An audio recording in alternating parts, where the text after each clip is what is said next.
जब 10 रुपए में खरीदा हुआ कुर्ता 9 रुपए हलाल के और 1 रुपया हराम का उसमें मिला दिया, 9 रुपया आपने रिक्शा चलाकर हलाल की कमाई कमाया और 10 रुपए का कुर्ता मिला, 10 रुपए की लुंगी मिली बाजार में, 1 रुपया आपके पास हराम का था, वो मिलाकर 9 हलाल के और 1 हराम का 10 रुपए में लुंगी खरीद ली।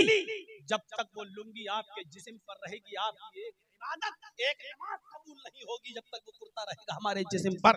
तो मेरे भाइयों, जब तक वो हराम कमाई उस मस्जिद में लगी रहेगी, उसका 1 रुपया भी लगा रहेगा, तो उस मस्जिद में हमारी नमाज कैसे हो जाएगी?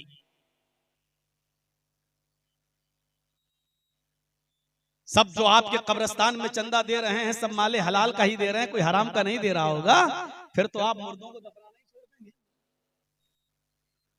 बैतुल माल से 2 ऊंट भाग गए और दिलचस्प वाकया, जबरदस्त वाकया।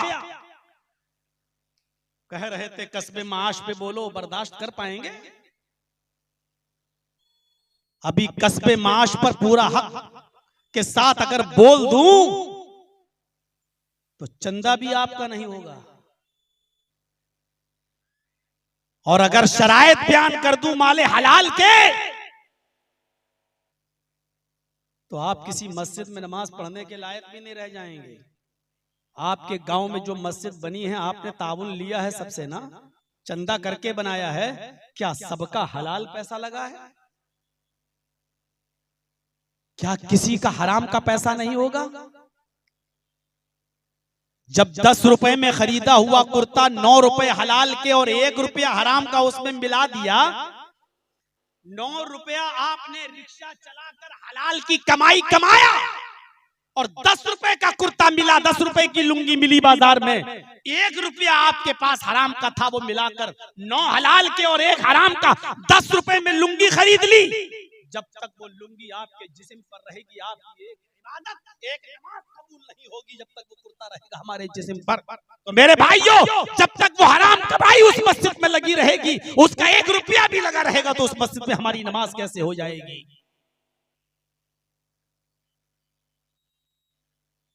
सब जो आपके कब्रिस्तान में चंदा दे रहे हैं, सब माले हलाल का ही दे रहे हैं, कोई हराम का नहीं दे रहा होगा, फिर तो आप मुर्दों को दफनाना ही छोड़ देंगे। मौजू दो तो सोच समझ के दो कि किस पर गिरेगा, और गिरेगा तो इस पे फर्क तो नहीं पड़ जाएगा चंदे पर।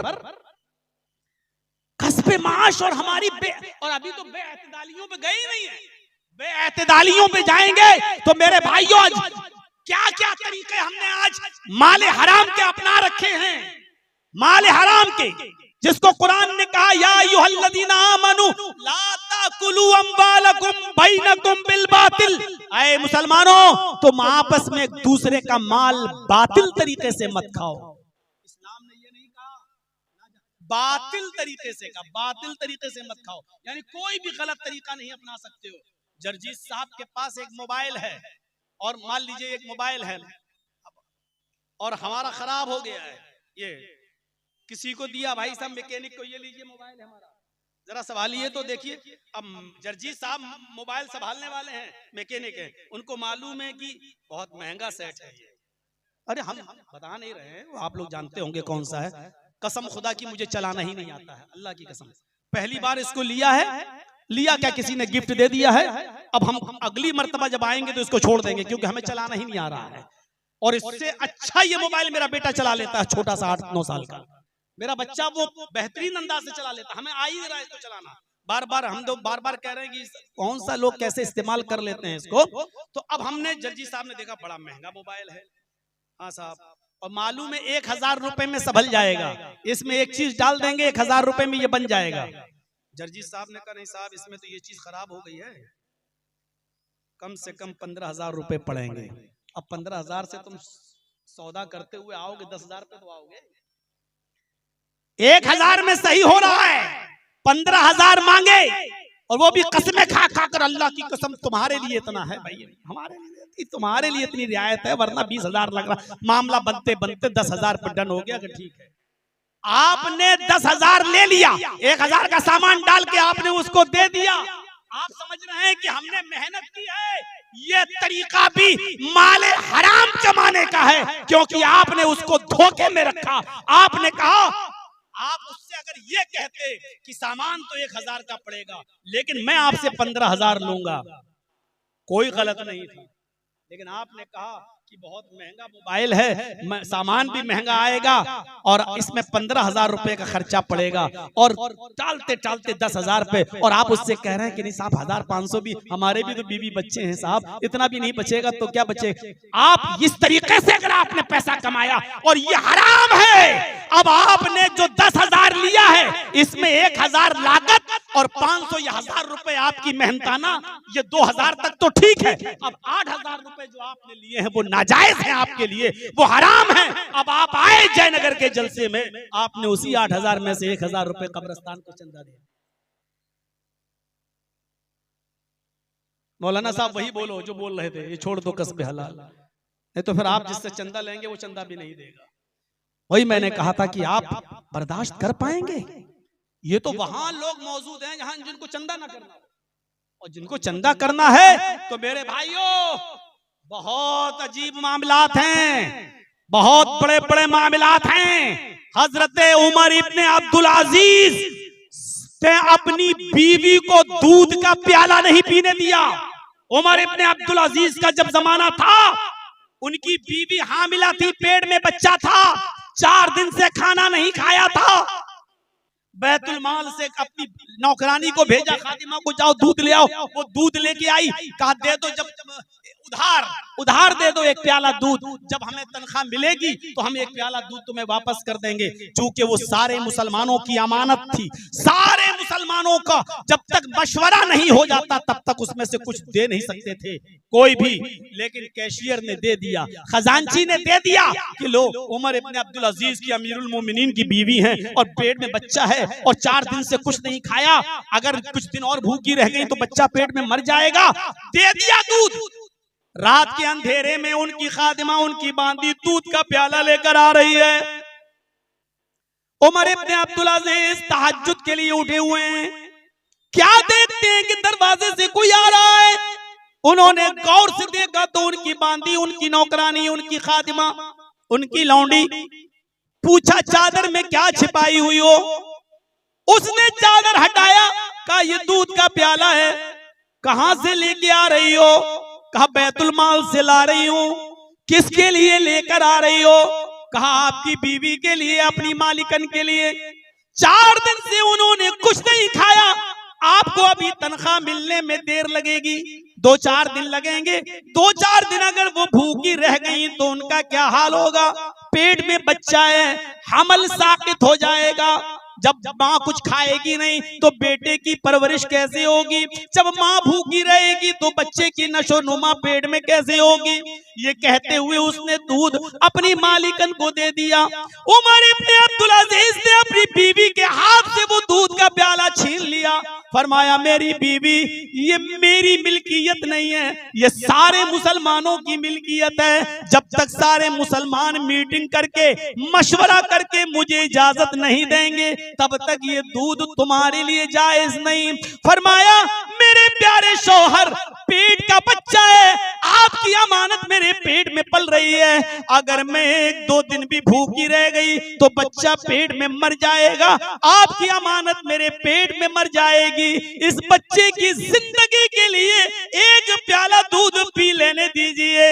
बैतुल माल से जब तनख्वाह मिलेगी हम 1 प्याला दूध वहां पहुंचा देंगे। उमर इब्ने अब्दुल अजीज ने दूध का प्याला इस छीनते हुए कहा नहीं, आए मेरी बीवी, तुम्हें 1 बूंद भी, 1 कतरा भी पीने की इजाजत नहीं। फरमाया जब उस दूध के प्याले को लेकर दरवाजे की तरफ बढ़ने लगे और बैतुल माल की तरफ जाने लगे तो बीवी पीछे से दामन पकड़ के कहती है मेरे प्यारे शौहर, इस बच्चे की खातिर दे दो, ये बच्चा भूखा मर जाएगा और पेट में जो आपकी अमानत पल रही है वो खत्म हो जाएगी। उमर इब्ने अब्दुल अजीज ने जो जवाब दिया वो तारीख की किताबों में, तारीख खतीब बगदादी जैसी किताबों में लिखा हुआ है कि उमर इब्ने अब्दुल अजीज ने जवाब दिया, आए मेरी बीवी, मेरे पेट, अपने पेट के इस बच्चे से कह दो, अपने पेट के बच्चे से कह दो 1 प्याला दूध हराम का, माले हराम का 1 प्याला दूध पीकर अगर तेरी जिंदगी बच रही है तो मुझे यानी तेरे बाप को तेरी जिंदगी नहीं चाहिए। मेरी बीवी अगर ये बेटा मरता है तो मर जाने दो, पेट का बच्चा जाय होता है तो हो जाने दो, मुझे अपने बच्चे की मौत गवारा है, लेकिन मुसलमानों की अमानत में खयानत करके माले हराम का एक प्याला दूध पिलाना गवारा नहीं है। इस वाक़े की रोशनी में हम और आप सब अपने गरीबानों में झांकें और देखें किसके पास कैसी कमाई है। ये चाय वाले बीच में काहे घुस रहे हैं भाई, डिस्टर्ब करते हैं। बैठ जाओ, ए भैया बैठ जाओ। वहां देखो खड़े हुए हैं लोग पीछे, अब आपके पीछे लोग जो हैं उनको कैसे दिखेगा, बैठ जाइए आप लोग। ये था, और माफ करिएगा मौजू आपका दिया हुआ है, हम नहीं चाहते थे कि इस पर बोले, अब जहन में था तो कह दिया। ये था उमर इब्न अब्दुल अजीज का तकवा, अपनी बीवी को दूध का प्याला नहीं पीने दिया, और अल्लाह ताला ने इस तकवे की बरकत से उनके पेट के बच्चे को जिंदा रखा। और ऐसा कौन होगा, यही अमीरुल मोमिनीन है, यही अमीरुल मोमिनीन उमर इब्न अब्दुल अजीज। कल ईद है, सुन रहे हैं, कल ईद, आज चांद हो चुका है। बीवी कह रही है मेरे शौहर कल आप कौन से कपड़े पहनकर नमाज पढ़ाने जाएंगे। अमीरुल मोमिनीन कौन से कपड़े पहनकर नमाज पढ़ाने जाएंगे। कहा कि बीवी कोई धुला हुआ कपड़ा होगा। कहा नया कपड़ा नहीं है। कहा कोई बात नहीं। शौहर ने बीवी से पूछा बीवी तुम कौन सा कपड़ा पहनोगी। कहने लगी मैं भी धुला हुआ कपड़ा पहन लूंगी, नया कपड़ा मेरे पास भी नहीं है। फिर बीवी ने कहा मेरे शौहर, प्यार से, मेरे शौहर हम पुराने पहन लेंगे कपड़े, आप पुराने पहन लेंगे कपड़े, लेकिन हमारा एक बच्चा है, कम से कम उसके लिए तो नए कपड़े का इंतजाम कर दो। कल पड़ोस के बच्चे नए कपड़े पहनकर ईदगाह जाएंगे, हमारा बच्चा पुराने कपड़े पहनकर जाएगा। वो जिद कर चुका है मुझे नए कपड़े चाहिए, मैं अपने बच्चे के लिए नए कपड़े का इंतजाम कैसे करूं। उमर इब्न अब्दुल अजीज ने कहा मेरी बीवी बैतुल माल से तनख्वाह मिलने में अभी 3-4 दिन बाकी हैं, मैं कैसे नए कपड़े का इंतजाम करूं। मैं भी चाहता हूं कि मेरा बच्चा नया कपड़ा पहने, लेकिन मैं कहां से लाऊं। बीवी ने कहा एक मशवरा मैं देता हूं, एक मशवरा मैं देती हूं। कहा क्या। कहा ऐसा करिए अभी किसी कासिद को किसी दूध को भेजिए और बैतुल माल के कैशियर से कह दीजिए 1 महीने की तनख्वाह हमें एडवांस दे दो, जो तुम्हें अगले महीने देना है 3-4, वो 1 महीने की तनख्वाह मुझे एडवांस दे दो, अगले महीने काट लेना, अगले महीने मत देना। 1 महीने की तनख्वाह एडवांस ले लो। अरे 4-5 दिन ही तो रह गए हैं महीना होने में, आप 4-5 दिन पहले ले लो, उसके बाद मत लेना। उमर इब्न अब्दुल अजीज ने कहा बीवी मशवरा तो तुम ठीक ही दे रही हो, जो तनख्वाह मुझे 5 दिन के बाद मिलनी है वो हम आज ही ले लेते हैं, 5 दिन के बाद नहीं लेंगे। उमर इब्न अब्दुल अजीज ने लेटर लिखा और एक कासिद को एक दूत को भेजा जिसने बैतुल माल के खजांची के नाम लेटर लिखा हुआ था, मेरी तनख्वाह 5 दिन पहले मुझे एडवांस दे दो, मेरे बच्चे के पास नए कपड़े नहीं है, कल ईद का दिन है, ईद का खर्चा है, इसलिए मैं 5 दिन पहले तनख्वाह मांग रहा हूं, तुम 5 दिन बाद जो तनख्वाह देने वाले हो वो मत देना, वो आज ही दे दीजिए। बैतुल माल के खजांची ने जब ये लेटर पढ़ा, लेटर पढ़ने के बाद उसके पीछे अपनी एक तहरीर लिख दी और उसी दूत को कासिद को देकर भेज दिया, और भेजने के बाद कहा जाओ और इसको उमर इब्न अब्दुल अजीज को दे देना। उमर इब्न अब्दुल अजीज ने जब लेटर पढ़ा उसमें खजांची ने उसी लेटर के पीछे ये लिख दिया था, अमीरुल मोमिनीन आपका हुक्म सराखों पर, आपको मैं 5 दिन पहले भी तनख्वाह देने के लिए तैयार हूं, लेकिन ये बताइए इस बात की गारंटी क्या है कि 5 दिन तक आप जिंदा भी रहेंगे या नहीं रहेंगे। 5 दिन तक आप जिंदा भी रहेंगे या नहीं। अगर पूरे महीने की तनख्वाह मैं आपको दे देता हूं और कल आपका इंतकाल हो जाए तो 4 दिन की जो तनख्वाह आपके पास ज्यादा जाएगी उसको वापस कौन करेगा? उसका जिम्मेदार कौन है? उसका जमानती कौन है? उमर इब्न अब्दुल अजीज, क्या आप जमानत देते हैं कि मरने के बाद आप उस रकम को वापस करेंगे? उमर इब्न अब्दुल अजीज की आंखों में आंसू आ गए और कहने लगे, मेरी बीवी मुझसे ज्यादा अमानतदार मेरा कैशियर है, मेरा खजांची है, मैं कैसे 5 दिन पहले तनख्वाह एडवांस ले लूं? उसने कहा कि गारंटी दो कि 5 दिन तुम जिंदा भी रह सकते हो या नहीं। मैं कैसे बताऊं कि 5 दिन भी मेरी जिंदगी मेरे साथ वफादारी करेगी या नहीं? आए मेरी बीवी, अगर मैं कल ही मर गया या आज ही मर गया तो वो जायद तनख्वाह बैतुल माल में कौन वापस करेगा? मैं अपने मरने के बाद किसी पर भरोसा नहीं कर सकता और अल्लाह के पास मैं कर्जे की हालत में नहीं जा सकता। मैं अपने बेटे को पुराने कपड़े समझा बुझा कर बहला फुसला कर पहना दूंगा। मुझे पुराने कपड़ों में अपने बेटे को देखना गवारा है, लेकिन एडवांस तनख्वाह लेना गवारा नहीं है। हलाल थी वो तनख्वाह, हमारी अपनी मेहनत है, लेकिन इसके बावजूद नहीं ले रहे हैं, मैं एडवांस कैसे ले लूं? इस वाकये की रोशनी में हम जरा गौर करें और अंदाजा लगाएं। हम तो यहाँ तमाम लोगों का उधार लिया हुआ पैसा भी देने के लिए तैयार नहीं है। कितने लोग बेईमानी कर जाते हैं, जबकि कर्जे की शक्ल इतनी खतरनाक है। अगर आपका किसी के ऊपर 5 रुपए का भी कर्जा है और अगर तो कर्जदार की नमाजे जनाजा भी जायज नहीं है शरीयत के अंदर।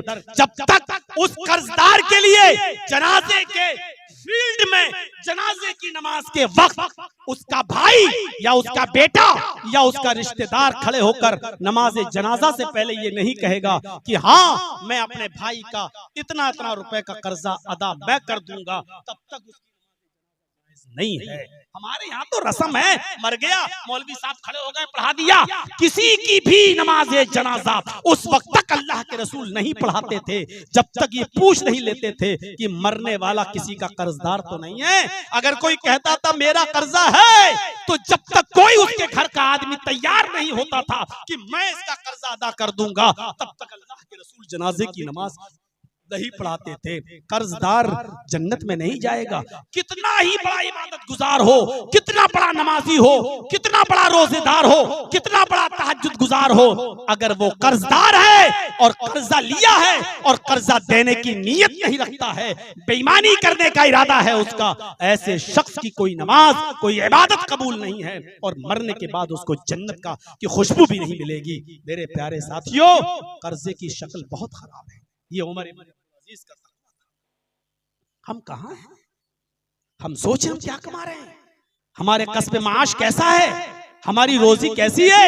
हजरत अबू बकर सिद्दीक ने एक खजूर, बस एक खजूर, वो भी अपने गुलाम का लाया हुआ।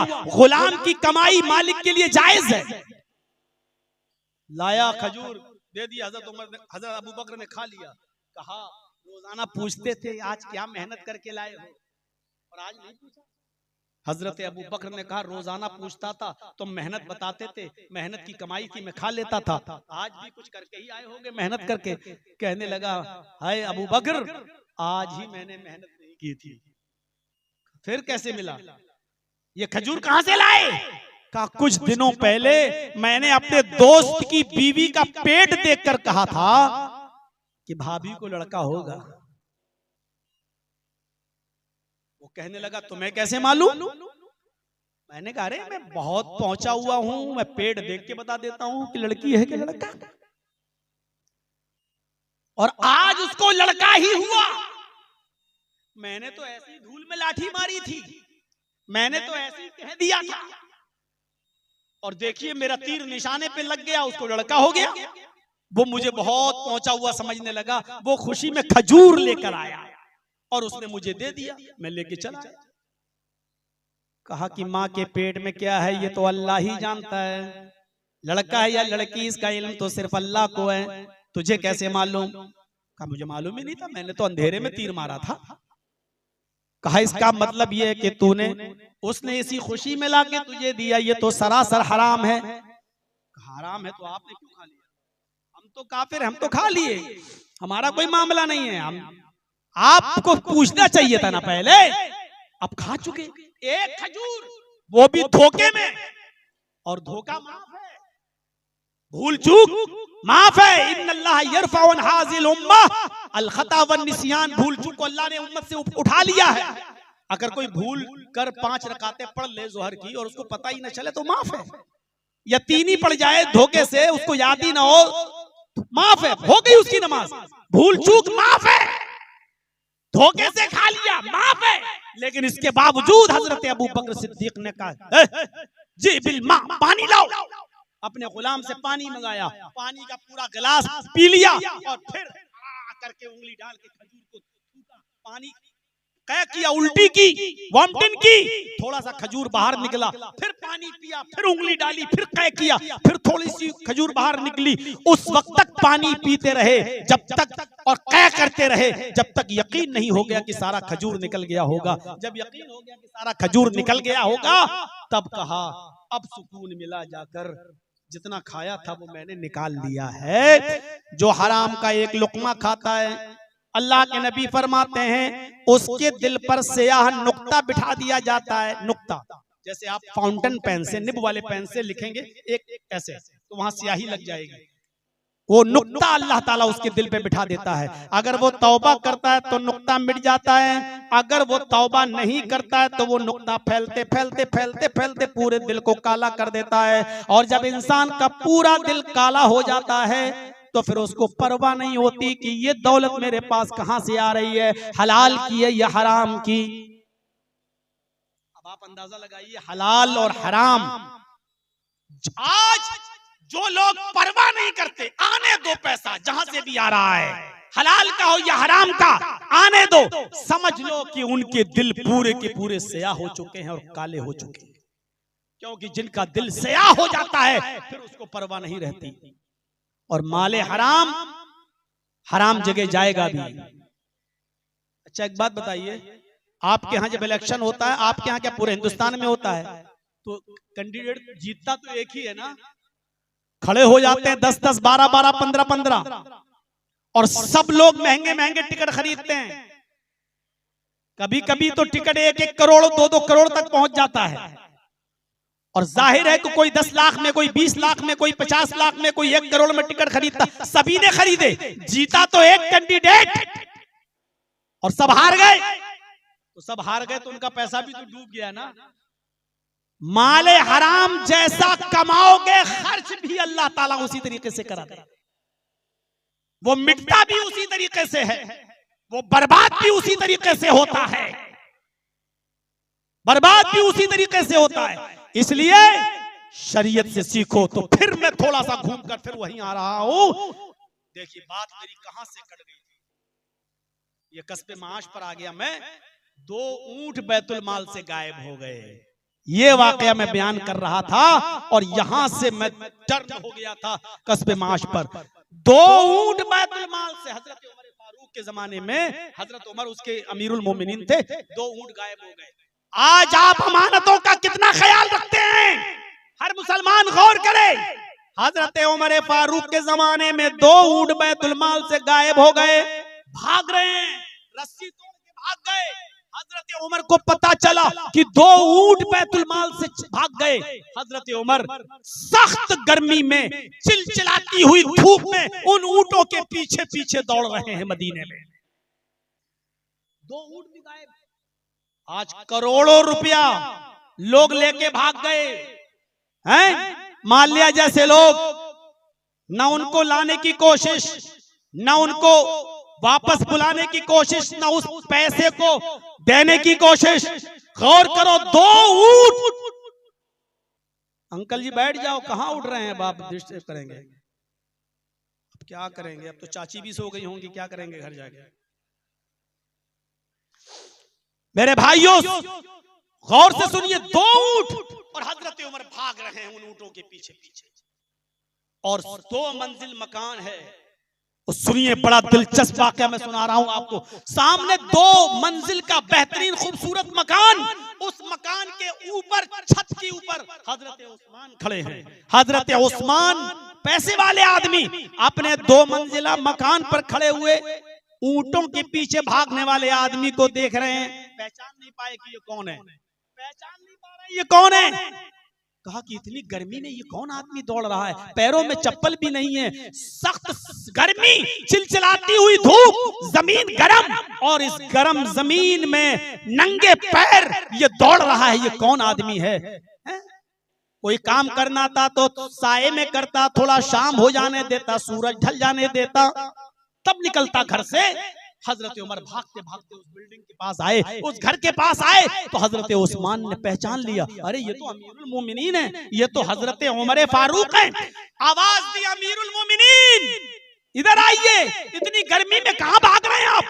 हजरत उमर ने ऊपर देखा, उस्मान से कहा, उस्मान ये ऊंट भाग रहे हैं, ये ऊंट बैतुल माल के हैं, इनको पकड़ना मेरी जिम्मेदारी है। हजरत उस्मान कहते हैं, अमीरुल मोमिनीन आप घर पे आ जाइए, मैं अपने नौकरों को, अपने गुलामों को इन ऊंटों के पीछे लगा देता हूं, वो इन ऊंटों को पकड़ेंगे और बैतुल माल में जमा कर देंगे। आप हमारे घर पे आइए, सस्ता लीजिए और ठंडा पानी पी लीजिए, इतनी सख्त गर्मी में आप निकले हैं। उमर का जवाब देखो, उमर का जवाब, आए उस्मान, घर का साया तुम्हें मुबारक हो, पानी तुम्हें मुबारक हो, खादिम मैं हूं, अमीरुल मोमिनीन मैं हूं। अगर ये ऊंट गायब हो गए तो कयामत के दिन सवाल मुझसे होगा, तुमसे नहीं होगा। अगर आज ये ऊंट गायब हो गए तो कल कयामत के दिन मैं इन ऊंटों अल्लाह को क्या जवाब दूंगा? बैतुल माल के ऊंटों की जिम्मेदारी मेरे ऊपर है। अच्छा, पकड़ के लाए हजरत उमर खुद, और उन ऊंटों को पकड़ के बैतुल माल पहुंचाया। अब बैतुल माल में जब गए और खूंटे से उन ऊंटों को बांध दिया, उसके बाद वहां के लोगों की क्लास लेना शुरू की। बताओ ये ऊंट कैसे भागे? तुम इसकी निगरानी कर रहे हो, ये ऊंट भागे कैसे? मेरे भाई जो ताज्जुब करेंगे आप। एक सहाबी जवाब देते हैं, अमीरुल मोमिनीन इन ऊंटों की दुम उठाकर देखिए, इन ऊंटों की पूंछ उठाकर देखिए। हजरत उमर ने जब इन ऊंटों की, दोनों ऊंटों की दुम उठाकर देखा तो उन दोनों ऊंटों के मकाद में, उनकी लेटरीन के रास्ते में गहरे गहरे जख्म थे और उन जख्मों से खून बिलड आ रहा था। फरमाया उस आदमी ने, अमीरुल मोमिनीन ये ऊंट इन जख्मों की तकलीफ बर्दाश्त नहीं कर पाए, इसलिए रस्सी तोड़कर भाग गए। इन लेटरीन के रास्ते में इन ऊंटों का जो जख्म है, इन जख्मों की तकलीफ से ये ऊंट रस्सी तोड़ के भाग गए। हजरत उमर फारूक ने कहा, तुमने मुझे पहले क्यों नहीं बताया? एक मामूली सा आदमी आपके इलाके का, और हजरत उमर फारूक अमीरुल मोमिनीन और 22 लाख मुरब्बा मील के अमीर, सऊदिया उसी में, इराक भी उसी में, ईरान भी उसी में, मिस्र भी उसी में, फिलिस्तीन भी उसी में, आजरबाईजान भी उसी में, उर्दून भी उसी में, अलजायर भी उसी में, मुल्क शाम भी उसी में। गौर कर रहे हैं, ये सारे मुल्क हजरत उमर फारूक के ज़ेरे निगरानी, अकेला कितने बड़े खित्ते का मालिक, कितने मुल्कों का मालिक। उन ऊंटों के लेटरीन के रास्ते में जब जख्मों को देखता है तो अकेला जंगल में चला जा रहा है। हकीमों से पूछता है कि इन ऊंटों में उनके जख्मों में क्या दवा लगाई जाए। उन हकीमों ने जो जड़ी बूटी बताई, उस जड़ी बूटी को तोड़ने के लिए हजरत उमर जंगल का खाक छान रहे हैं और जड़ी बूटियों को तोड़कर लाते हैं। उसको पीसते हैं, उसको काट छांट करते हैं और उसका मलहम बनाते हैं, उसकी दवा बनाते हैं और फिर किसी से कहते हैं कि इनकी तुमको पकड़ो। उन तमाम लोगों ने ऊंटों को पकड़ा, दोनों को, और उनकी दुम को पकड़ा। हजरत उमर फारूक ने, उस जमाने में तो ग्लव्स भी नहीं चला करते थे, हजरत उमर फारूक ने अपने हाथों में मलहम लिया, वो जड़ी बूटियां ली और उन ऊंटों के मकद में, उनके सुरीन में, उनके लेटरीन के रास्ते में उस मलहम को लगाया, उस दवा को अपने हाथ से लगा रहे हैं। और जब दोनों ऊंटों को मलहम लगा दिया, उनको बैंडेड कर दिया, पट्टी वगैरह बांध दी, जो इलाज करना था वो कर दिया, अपने हाथों से उनके जख्म भर दिए। उसके बाद कहा इलाहुल आलमीन, जो उमर के करने में था वो मैंने कर दिया, जो मैं कर सकता था वो मैं कर दिया, शिफा देना तेरा काम है। आय अल्लाह तू इन ऊंटों को शिफा दे, जो इन दोनों ऊंटों को भी जख्मी न रहने दे, उनके लेटरिन के रास्ते में होने वाले जख्म का तक का इलाज कर रहा हो। वो उस जमाने के आम लोगों का कितना ख्याल रखता हो, जिसके जमाने में ऊंटों को जख्म नहीं हो पा रहे हैं, और ऊंटों को अगर जख्म हो तो उसका इलाज कर रहा है, तो इंसानों का वो कितना ख्याल रखता होगा। ये था अकलियत के ऊपर हजरत उमर फारूक का एहसान। जो ऊंटों के साथ ये मामला कर रहा है, इंसानों के साथ उसका मामला क्या होगा। आप बड़े गौर से सुन रहे हैं, थोड़ा बहुत डिस्टर्ब हुआ है, लेकिन फिर भी आपने बहुत अच्छी तरीके से सुना। मुझे 5-10 मिनट का टाइम और दे दीजिए मेरे भाइयों, इसी तरीके से सुनते रहिए। और जब सुन रहे हैं तो एक वाक़े की तरफ मैं आपको और लाना चाहता हूँ। ये वाक़या अल्लामा इब्नुल जौज़ी ने सीरत उमर के अंदर नकल किया है, बड़ी मशहूर किताब है इब्नुल जौज़ी रहमतुल्लाह अलैह की। इस वाक़े को आप सुनेंगे तो आप अशश करेंगे, क्या तहफ़्फ़ुज़ इंसानियत थी, इंसानियत की हिफाजत का कैसा इंतजाम था। जब मुल्क मिस्र फतह किया गया, हजरत उमर फारूक के जमाने में जब मिस्र फतह हुआ, तो मिस्र का गवर्नर किसको बना दिया? अमर इब्न आस को, जाओ तुम मिस्र को संभालो। अमर इब्न आस को गवर्नर बना दिया। और मिस्र के यहूदी और ईसाई, उनके अंदर एक रस्म थी, कितनी बुरी रस्म आज भी हमारे यहाँ चलती है, कहीं कहीं जायज नहीं है, गवर्नमेंट भी उसकी इजाजत नहीं देती। मैं जिन दिनों में जेल में था, तो मेरे साथ जिस बैरिक में मैं रहता था, वहां एक आदमी, एक बंदी, एक कैदी ऐसा भी था जिसको उम्र कैद की सजा थी, आजीवन कारावास। तो मैंने उससे पूछा कि तुम किस जुर्म में आए हो यहाँ, तो उसने मुझे बताया था कि मौलाना अंधभक्ति का मैं शिकार हो गया था। मैंने किसी पंडित के कहने पर अपनी बेटी की बलि दी, अपनी बेटी की गर्दन काट कर मैंने किसी देवी देवता पे चढ़ाया था, और उसने कहा था कि ऐसा करोगे तो तुम्हें बहुत कुछ मिलेगा। बहरहाल पकड़ा गया और मैं आया, और बेटी के जुर्म में मुझे उम्र कैद की सजा। ऐसे लोग भी हैं जो बलियां देने में अकीदा रखते हैं, विश्वास रखते हैं। जिस वक्त मिस्र फतह हुआ, अमर इब्न आस ने मिस्र की बागडोर संभाली। मिस्र के यहूदी और ईसाई की एक बुरी रस्म थी, और वो क्या करते थे, अपने खेतों को जिस नहर से, जिस नदी से उनको पानी जाता था, उस नदी में वो साल में एक बार, पूरे साल में एक बार एक कुंवारी लड़की की बलि उस नदी में, उस नहर में दिया करते थे। उसकी गर्दन काटकर, उसका कत्ल करके, उसका खून उस नदी में बहाते थे। उनका अकीदा था कि एक लड़की की कुर्बानी लेकर, एक लड़की की बलि, खून लेकर ये नदी चलती है, ये नदी चलती है, फिर इससे हमारे खेतों में अनाज पैदा होता है, गल्ला पैदा होता है। हजरत आमर इब्न आस ने जब गवर्नरी संभाली, तो इस बुरी रस्म पर पाबंदी लगा दी और कहा कि अब आमर इब्न आस के होते हुए कोई भी मिस्र के अंदर किसी लड़की को कुर्बान नहीं करेगा, उसकी बलि नहीं चढ़ाएगा। इंसानियत। यहूदियों की तो लड़की थी, ईसाइयों की थी, जा रहा मेरे बाप का क्या जा रहा, सोच सकते थे करने दो, लेकिन नहीं, अब कोई भी हो किसी की भी कुर्बानी नहीं दी जाएगी, बलि नहीं चढ़ाई जाएगी। हजरत अमर इब्ने आस ने इस रस्म को बंद कर दिया। अब सुनिए जो सुनाना चाहता हूं मैं, मेरे भाइयों, जैसे ही इस रस्म को बंद किया, उसी साल नहर में पानी नहीं आया, नदी में पानी नहीं आया, और कहत पड़ गया, पूरा का पूरा खुशहाली सूखा पड़ गया, सूखा पड़ गया। और लोग सब के सब अमर इब्ने आस के पास चले जाए, आए अमर इब्ने आस, आप हमसे जिजिया लेते हैं, टैक्स लेते हैं, और हमें हमारा काम नहीं करने दे रहे हैं।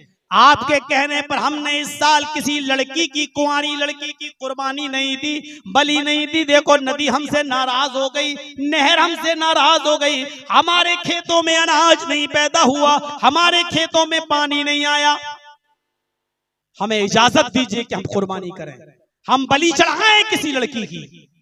अमर इब्ने आस ने कहा नहीं, लड़की की कुर्बानी नहीं देने दूंगा।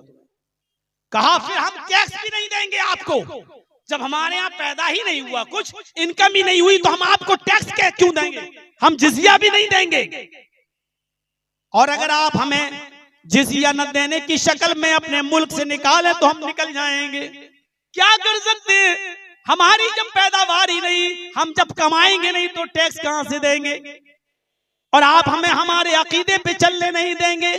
मामला इतना संगीन था कि हजरत अमर इब्ने आस ने कहा मैं क्या करूं, अगर हम लड़की की कुर्बानी करने दें तो एक मासूम बच्ची की जान जा रही है, एक कुंवारी लड़की की जान जा रही है, और अगर हम इनको ऐसा न करने दें तो इनकी पैदावार रुक गई और ये कह रहे हम टैक्स नहीं देंगे। उन्होंने कहा कुछ दिन रुक जाओ, मैं हजरत उमर फारूक से पूछता हूं। एक लेटर लिखा, अमीरुल मोमिनीन, यहाँ के लोग लड़की को काटने के लिए, उसकी भेंट चढ़ाने के लिए, उसकी बलि देने के लिए तैयार हैं। अगर आपने इजाजत नहीं दी और हमने इजाजत नहीं दी तो ये लोग टैक्स नहीं देंगे, मुल्क छोड़ने के लिए तैयार हैं, लेकिन लड़की की कुर्बानी देने के लिए से मानने के लिए तैयार नहीं है।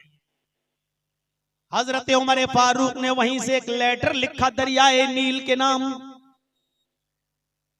वो दरियाए नील, और लेटर में क्या लिखा, कहां है मुसलमानों ये ईमान आज हमारे पास, बड़े बड़े दावे करते हैं आज,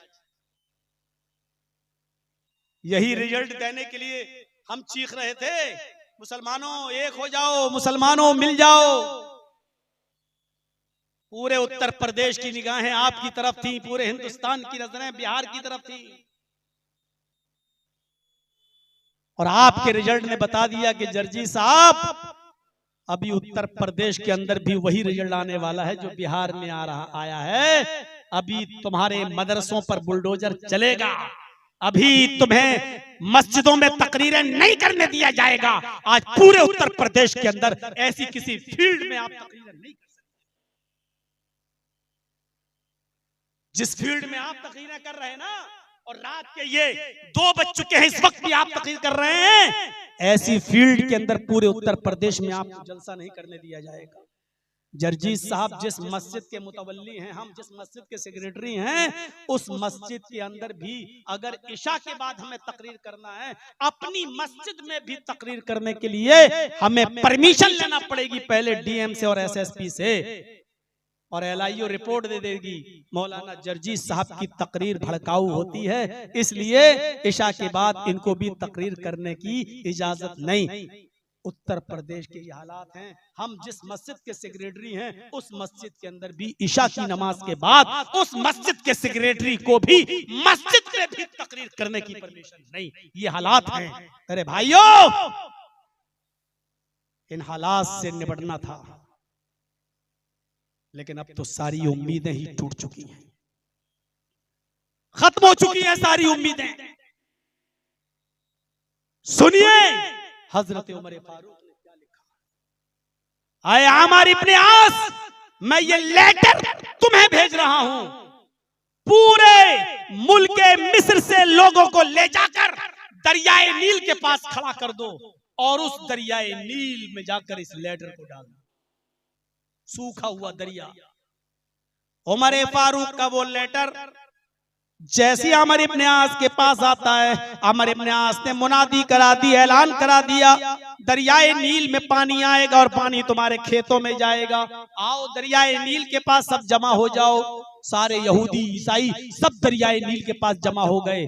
हजरत उमर फारूक का लेटर अमर इब्न आस ने उस दरियाए नील के अंदर डाल दिया, जिस लेटर के अंदर ये लिखा हुआ था, अरबी में लिखा हुआ था, इन कुन्त तजरी मिन क़ब्लिक फला तजरी बादहू व इन कानल्लाहुल वाहिदुल क़हार युजरी हुवल्लज़ी युजरीक फनस्अलुल्लाह तआला युजरीक। ये हजरत उमर ने उस लेटर पे लिखा था। क्या लिखा था? आए दरियाए नील, इन कुन्त तजरी मिन क़ब्लिक, अगर तू आज से पहले अपने हुक्म से चलती थी, अपनी मर्जी से चलती थी, तेरे अंदर पानी तेरी मर्जी से आता था, फला तजरी बादहू, तो आज के बाद तू कभी पानी मत देना। अगर तू अपनी मर्जी से चलती है, अपनी मर्जी से तेरे अंदर पानी आता है, अपनी मर्जी से जारी होती है, फला तजरी बादहू, तो आज के बाद तू जारी मत होना। उमर को तेरे पानी की कोई जरूरत नहीं है, आज के बाद तू पूरी जिंदगी के लिए सूख जाना, कभी पानी मत देना। और आए दरियाए नील, व इन कानल्लाहुल वाहिदुल क़हार हुवल्लज़ी युजरीक, और अगर तेरे ऊपर अल्लाह जो अकेला है, कहार जो जबरदस्त है, अगर तू उसके हुक्म से जारी होती है, उसके हुक्म से पानी देती है, उसके हुक्म से तेरे अंदर पानी आता है, तो हम तुझसे नहीं, फनस्अलुल्लाह तआला अन युजरीक, तो हम अल्लाह ही से दुआ करेंगे कि वो तुझे जारी कर दे। अगर तू अल्लाह के हुक्म से जारी होती है तो हम अल्लाह से दुआ करेंगे कि वो तुझे जारी कर दे।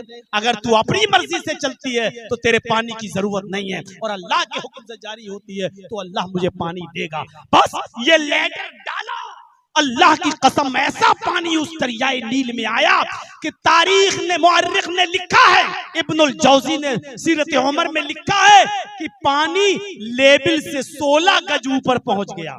पानी अपनी लेबिल से 16 गज ऊपर पहुंच गया। हजरत उमर को और अमर इब्न आस को ये दुआ करना पड़ी, आय अल्लाह, मैंने रहमत का पानी मांगा था, जहमत का पानी नहीं। आय अल्लाह, रहमत का पानी चाहिए, ऐसा पानी नहीं जो जहमत वाला हो, जो तकलीफ वाला हो। मेरे भाइयों, उस दिन से दरियाए नील बह रही है तो आज तक सूखने का नाम नहीं लेती है। हजरत उमर इस तरीके से एक लड़की की जान बचाई, जो हर साल यहूदी लोग एक लड़की की जान देते थे। इस इंसानियत की हिफाजत होती थी।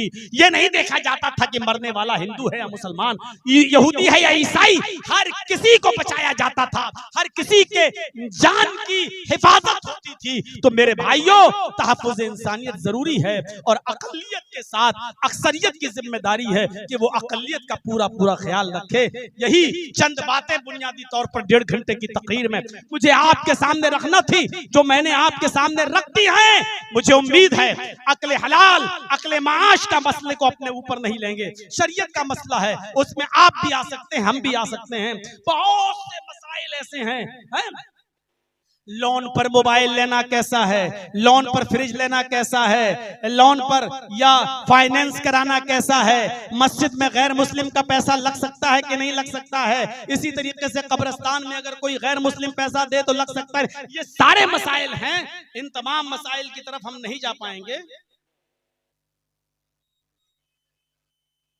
बीवी के कान की बाली जरूरत पड़ने पर बेच दिया था और वो मेहर में था, अब बीवी इंतकाल कर गई। वाह साहब। चलिए, तो मेरे भाइयों, अल्लाह ताला से हम दुआ करते हैं। और अभी आप बैठिए। कोई और भी है मेरे पास? कोई नहीं है? मोबाइल अपने आप, क्योंकि आज हम आप लोगों से इस कब्रिस्तान के लिए कुछ लेंगे अपने हाथ पर। जयनगर वालों, बहुत मोहब्बत की है आपने हमसे, हजारों दुश्मनी के बावजूद आपने हमको भूले नहीं। अस्सलाम वालेकुम। 1999 में मेरी पहली तकरीर तीतवारी में हुई थी तौहीद साहब के यहाँ, और आज 2025 चल रहा है। 26 साल से आप हमें बराबर बुला रहे हैं, आप भूले नहीं। इसी मोहब्बत का हवाला देते हुए आज मुझे देखना है कि मेरे कहने पर, मेरे हाथ पर आप इस कब्रिस्तान के लिए क्या देते हैं। मेरे भाइयों, इस मसले का जवाब बहुत आसान है। बीवी के कान की बाली जरूरत पड़ने पर बेच दिया, बीवी की इजाजत से बेचा, होता ही है, जरूरत पड़ गई तो बीवी ने कहा बेच दिया, कोई बात नहीं, आपने बेच दिया, कोई बात नहीं। अब वो कहते हैं कि बीवी का इंतकाल हो गया, तो जितने की वो बाली थी, आप उतना पैसा आप मस्जिद में दे सकते हैं, किसी गरीब को दे सकते हैं, फकीर को दे सकते हैं। और अगर उस औरत ने अपनी मर्जी से आपको इजाजत दे दी थी बेचने की, और ये कोई मुआहदा नहीं हुआ था कि जब मेरे पास होगा तो हम आपको दे देंगे, अगर ये कोई मुआहदा नहीं हुआ था तो आपके ऊपर अब कोई जिम्मेदारी नहीं है, उसने अपनी मर्जी से दे दिया, उसमें वो भी शामिल थी, तो अब आपके ऊपर कोई जिम्मेदारी नहीं। अगर आपकी ये तय था कि जब हमारे पास हो जाएगा तो हम आपकी बाली बनवा देंगे, हम आपको दे देंगे, तो अब वो नहीं है इस दुनिया में, तो उसका सबसे बेहतर हक यह है कि उसको सदका कर दिया जाए, उतनी कीमत को, जितने की वो बाली थी उस बाली की कीमत को सदका कर दिया जाए, गरीब को दे दिया जाए, मिस्कीन को दे दिया जाए, इसका सवाब इंशाअल्लाह आपकी उस बीवी को भी मिलता रहेगा और वो उसकी हकदार होगी। तो मेरे हाथ पर अब आप देखें क्या देते हैं, ज्यादा से ज्यादा इस कब्रिस्तान के लिए आप हमारे हाथ ताउन करें, अल्लाह ताला आपको इसका अजर अजीम अता फरमाएगा। अल्लाह से दुआ है कि बारे अल्लाह जब तक तू हमें जिंदा रख, इस्लाम पे जिंदा रखना, और जब हमारा खात्मा हो तो ईमान पर खात्मा फरमाना। वमा अलैना इल्लल बलागुल मुबीन व आखिरु दअवाना अनिल हम्दुलिल्लाहि रब्बिल आलमीन। अस्सलामु अलैकुम व रहमतुल्लाहि व बरकातुहू। डॉक्टर आलमगीर साहब ने 5000 रुपया कब्रिस्तान के लिए दिया है। अल्लाह